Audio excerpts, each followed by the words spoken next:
For centuries, the Galactic Empire had extended its reach across countless star systems, subjugating planets with overwhelming force and exacting tribute from every conquered world. This sprawling empire operated under a simple rule: all species must pay homage, surrender resources, and accept the Empire's authority, or face annihilation. Earth, a relatively young and unremarkable planet in the eyes of the Empire's seasoned conquerors, had so far remained beneath their notice, isolated by distance and lacking visible advanced technology. But that changed abruptly when the Empire's flagship, an enormous warship bristling with weapons and carrying thousands of soldiers, appeared in Earth's orbit. The message was clear and uncompromising. Earth was to surrender immediately, deliver tribute in resources and manpower, and pledge fealty to the Galactic Empire. The demand was delivered with cold precision. Resistance would be crushed without mercy. On Earth, the news of the Imperial ultimatum spread quickly. Governments, military leaders, and civilian populations faced an unprecedented existential threat. The initial reaction was shock and disbelief. Could such an advanced and ruthless empire really expect compliance from humanity? Many world leaders gathered in a global emergency summit, their faces etched with worry and disbelief as they debated the best course of action.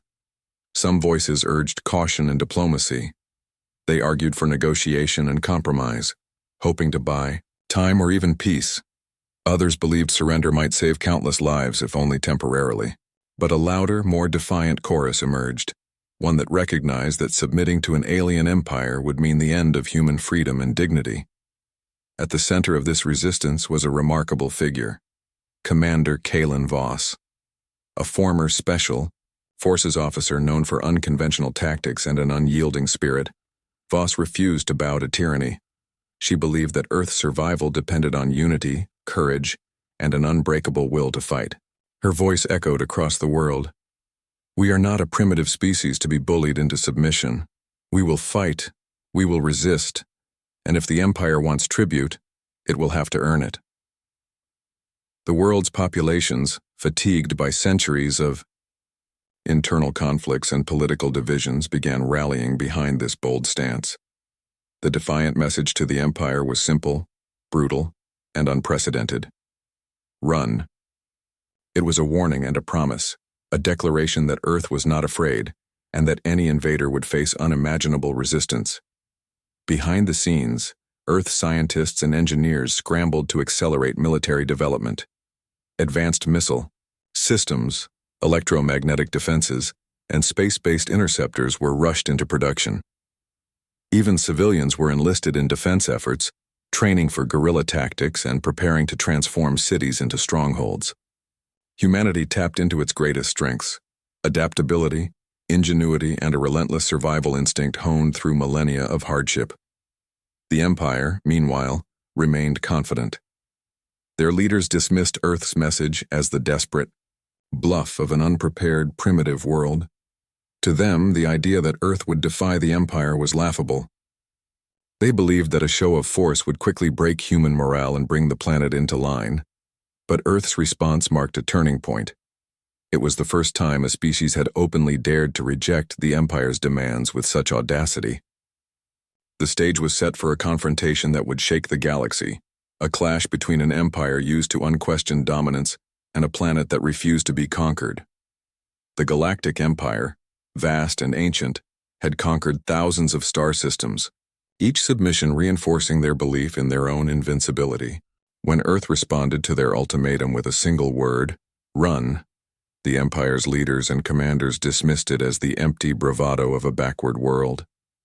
To them, Earth was just another isolated planet, its primitive technology and disorganized nations no match for the might of the Empire's advanced fleets and disciplined armies. Imperial scouts were dispatched to assess Earth's defenses, confident that the planet's military capabilities were negligible. These elite reconnaissance teams were tasked with mapping out Earth's major cities, military installations, and potential weak points, expecting to find a fractured species unable to mount any real resistance. The scouts assumed it would be a quick mission: observe, intimidate, and pave the way for the Empire's full-scale invasion. What they found instead was a shock. Despite centuries of internal strife, political divisions, and technological disparity compared to the Empire, humanity's resilience and ingenuity surprised the Scouts. Earth's defenses were unlike anything the Empire had encountered on other worlds. Nations had united, pooling their resources and knowledge in a way the Empire had not anticipated. Cities were protected by advanced electromagnetic shields, anti-orbital defense grids, and automated missile batteries. But what truly unsettled the Scouts was humanity's unpredictable tactics.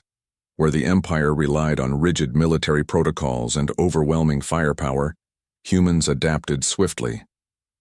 They used guerrilla warfare on a planetary scale, deploying small mobile units that struck quickly and vanished before retaliation. They transformed everyday infrastructure into weaponized strongholds, using their knowledge of terrain and urban environments to their advantage. The Scouts witnessed coordinated ambushes where small groups destroyed heavily armored Imperial drones and vehicles, using improvised but highly effective tactics. One elite Imperial squadron, confident in their superiority, attempted a swift strike on an Earth outpost near a major city. The attack ended in disaster. The human defenders anticipated the assault, laying traps and using decoys to funnel the enemy into kill zones. The squadron was decimated in minutes, with the survivors forced to retreat, shocked by the ferocity and coordination of what they had assumed was a primitive defense. News of this defeat reached the Empire's high command quickly, shaking their confidence.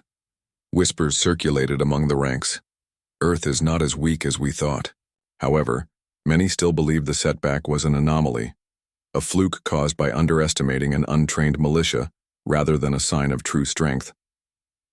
Back on Earth, the victory galvanized the population. The initial shock of the Empire's arrival gave way to a fierce determination. Commander Kalen Voss and other military leaders capitalized on this momentum, encouraging resistance cells to escalate their efforts. Human ingenuity shone brightest in this pressure cooker. Scientists reverse-engineered captured Imperial tech, creating hybrid weapons and defense systems tailored to Earth's unique conditions. Diplomats and strategists on Earth also worked to exploit the Empire's complacency. They spread misinformation and deception to confuse Imperial forces, leading them into traps and ambushes. Every encounter chipped away at the Empire's assumption of easy victory, forcing their commanders to rethink their approach. Despite the mounting challenges, the Empire remained arrogant. They believed that their overwhelming numbers and firepower would eventually crush humanity's spirited defense. They sent word back to their leaders describing Earth as a minor annoyance that would be eradicated with the next wave of reinforcements. But Earth's unexpected resilience was only the beginning. The Empire had ignited a spark, a planet that refused to submit, and a species ready to fight like no other. The coming battles would prove that humanity was far more dangerous than the Empire ever imagined. After the humiliating setback suffered by their reconnaissance teams and elite squadrons, the Galactic Empire escalated its campaign against Earth. No longer content to treat the planet as a minor annoyance, the Empire dispatched a formidable invasion force, a vast armada of warships armed with devastating weaponry designed to break Earth's defenses and force unconditional surrender. The Imperial leadership believed that overwhelming force would quickly crush humanity's defiance. But Earth was ready. Humanity's response to the Empire's growing aggression was swift and decisive. What had begun as fragmented pockets of resistance evolved into a coordinated planetary defense. Governments worldwide united their militaries under a single command, while scientists, engineers, and civilians rallied to develop new weapons, defenses, and strategies. This unity was unlike anything the Empire had encountered before. Earth's cities transformed into formidable fortresses. Skyscrapers were reinforced with advanced alloys, streets were lined with automated turrets, and underground bunkers served as command centers. Civilian infrastructure was repurposed for the war effort. Subways became transit routes for rapid troop deployment. Factories churned out munitions and robotic drones, and even everyday vehicles were modified for combat. Scientists unveiled breakthrough technologies that stunned the Empire. Drawing on captured Imperial tech and human ingenuity, They created energy shields capable of withstanding plasma blasts, advanced electronic warfare systems that scrambled enemy targeting, and bioengineered soldiers enhanced for resilience and agility. These enhancements blurred the line between human and machine, allowing troops to fight longer and recover faster. Humanity's greatest advantage lay in their unorthodox tactics. Where the Empire relied on rigid hierarchies and predictable maneuvers, humans embraced flexibility and improvisation. Commanders like Kalen Voss pioneered hit-and-run attacks, ambushes, and psychological warfare designed to confuse and demoralize Imperial forces. They exploited the Empire's bureaucracy and slow decision-making by striking unpredictably, often retreating before the enemy could respond. The Empire's warships bombarded Earth's surface with relentless firepower, attempting to shatter defenses and break civilian morale. Yet, Earth's defenders absorbed the punishment and adapted quickly. Electromagnetic shields deflected energy blasts, while anti-orbital missile systems shot down enemy fighters before they could reach the planet's atmosphere. Underground, tunnels allowed troops to evade bombardments and launch surprise counterattacks. One particularly daring operation saw a small team of human commandos infiltrate an Imperial cruiser in orbit, planting explosives that crippled its engines and forced it into retreat. Such strikes sent shockwaves through the Imperial fleet, proving that Earth's defenders could strike anywhere, anytime. Meanwhile, Earth civilians played a crucial role. Ordinary people took up arms, participated in intelligence gathering, and supported the war effort with unwavering determination. The shared threat unified disparate cultures and nations, forging a common identity. Humanity was fighting not just for survival, but for freedom.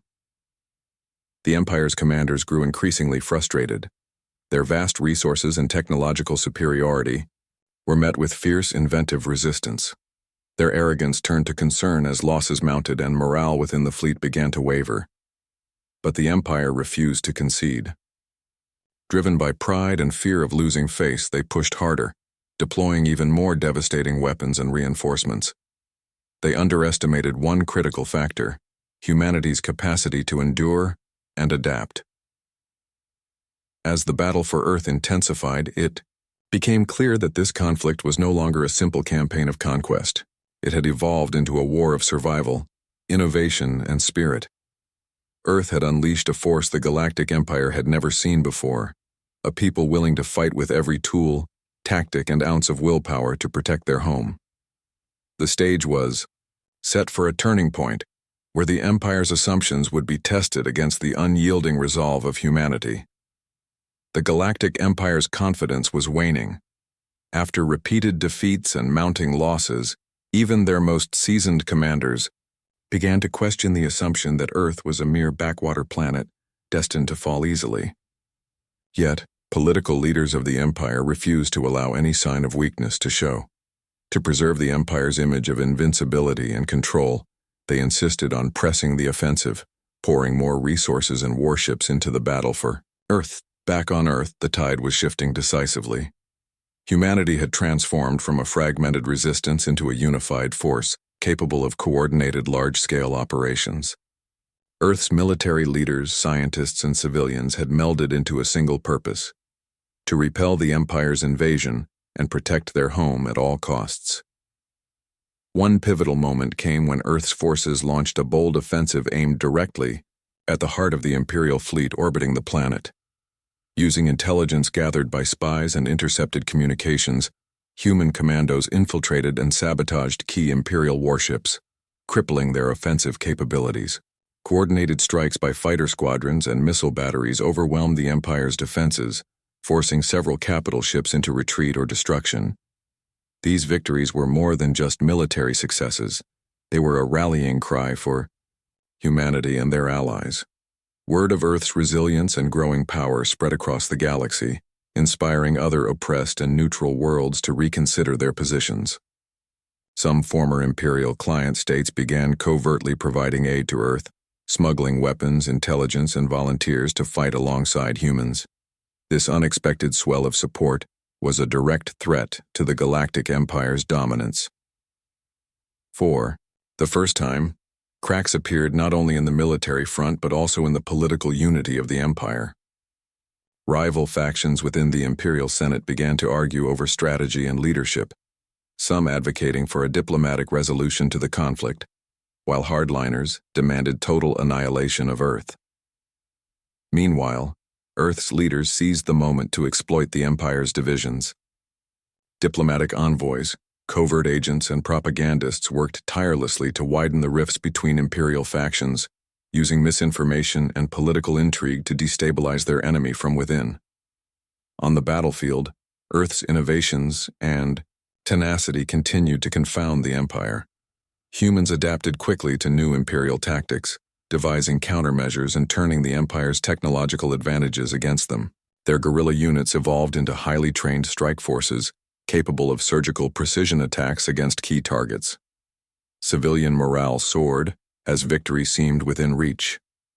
Communities previously devastated by bombardment rebuilt with speed and determination, turning destruction into opportunity.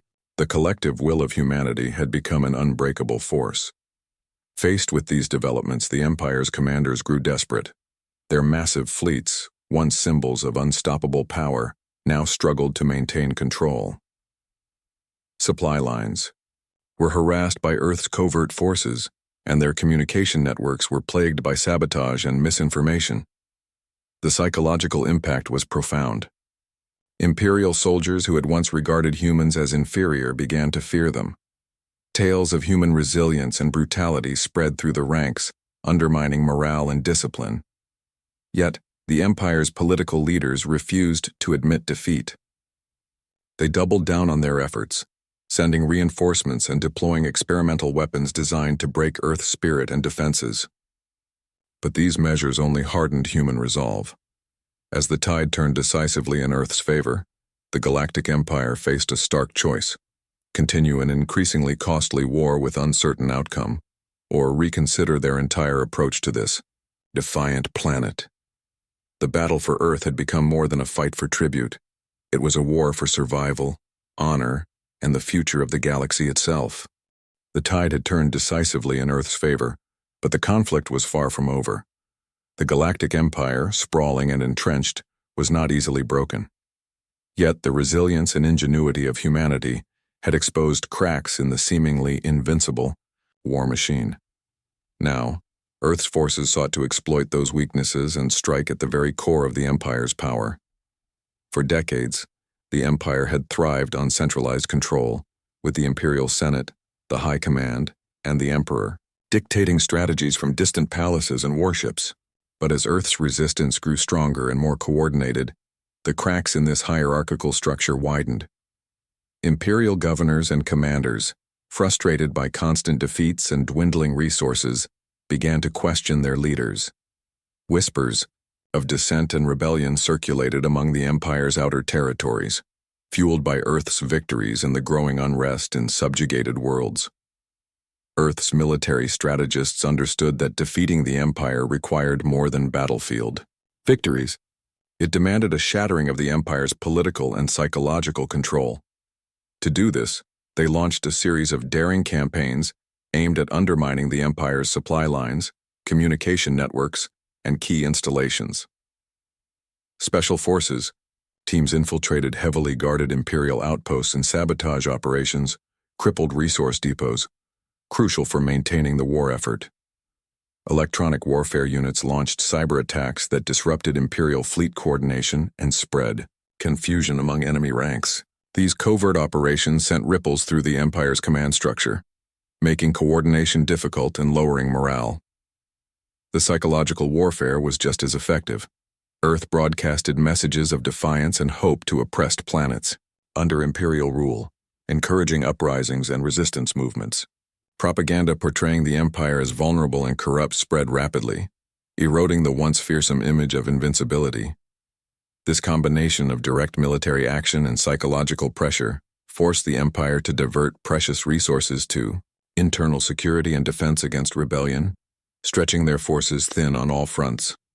Many Imperial commanders found themselves fighting not only Earth's armies, but also insurgencies within their own territories.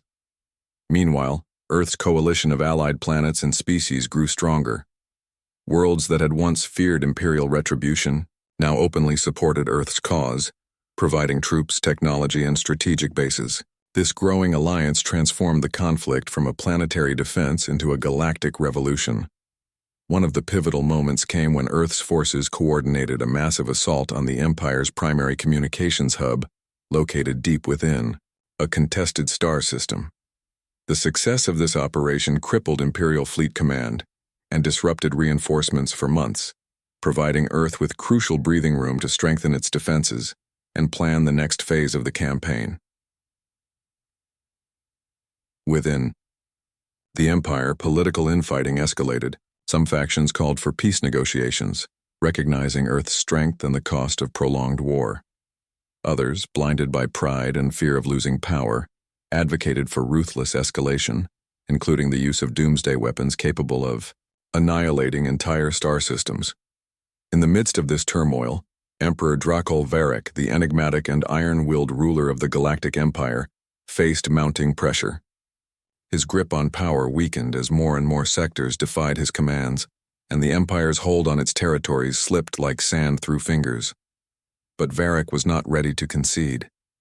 He initiated a brutal crackdown on dissenters and prepared a final devastating campaign aimed at crushing Earth once and for all. This move, however, only galvanized humanity and its allies further, uniting them against a common, desperate enemy. As Earth prepared for this climactic confrontation, the war had evolved beyond simple conquest or tribute. It had become a battle for the very soul of the galaxy, a struggle between oppression and freedom, tyranny and resilience. Humanity had ignited a revolution that would either break the Galactic Empire or be extinguished in the attempt. The Galactic Empire had reached a crossroads. After years of relentless conflict, they faced a planet and a species that refused to bow. Earth had not only survived the Empire's initial onslaught, but had sparked a galaxy-wide revolution that threatened to unravel the centuries-old regime. Emperor Drakul Varric, once unchallenged in his authority, now confronted the harsh reality that his empire was crumbling from within. Determined to crush this rebellion and restore his dominion, Varric orchestrated a final, desperate campaign. He assembled his remaining forces into a colossal fleet, the largest the galaxy had ever seen.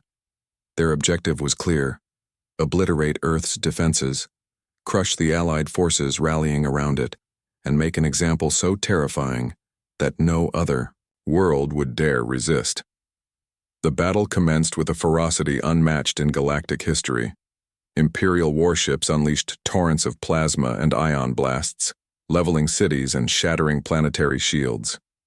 Massive ground forces stormed across continents, overwhelming outposts and pushing humanity's defenders to their limits. But Earth was ready. Years of preparation, innovation, and sacrifice had forged a defense network unlike any other. Human and Allied forces fought with unmatched tenacity, employing every strategy and weapon at their disposal. Swarms of drones harried enemy formations. Underground tunnels allowed for rapid counterattacks. Energy shields absorbed devastating blows, and bioengineered soldiers led daring strikes deep behind enemy lines. The battle raged not only across Earth's surface, but in orbit and beyond. Space battles tore through the skies, with human pilots executing daring maneuvers that outmatched the Empire's technologically superior fighters. Earth scientists unveiled last-minute breakthroughs, experimental weapons, and defensive systems that turned the tide of space combat. Amid the chaos, the alliance of planets that had grown around Earth proved crucial. Allied fleets from liberated worlds arrived with reinforcements, striking at the Empire's supply lines and rear positions. These coordinated efforts strained the Empire's resources and morale, forcing Varric's commanders into a desperate struggle to maintain control. Inside the Empire, rebellion and dissent reached a fever pitch. Governors and military leaders, disillusioned by endless war and mounting losses, openly defied orders or switched allegiance to Earth's cause. The Emperor's grip slipped further as mutinies erupted across star systems once loyal to him. Recognizing that brute force alone would not restore his empire, Varric sought to negotiate, But Earth and its allies were no longer interested in submission or compromise. They demanded justice and freedom for all oppressed species under the Empire's yoke. The war culminated in a decisive battle near the Empire's capital system, where Earth's combined forces confronted Varroc's flagship.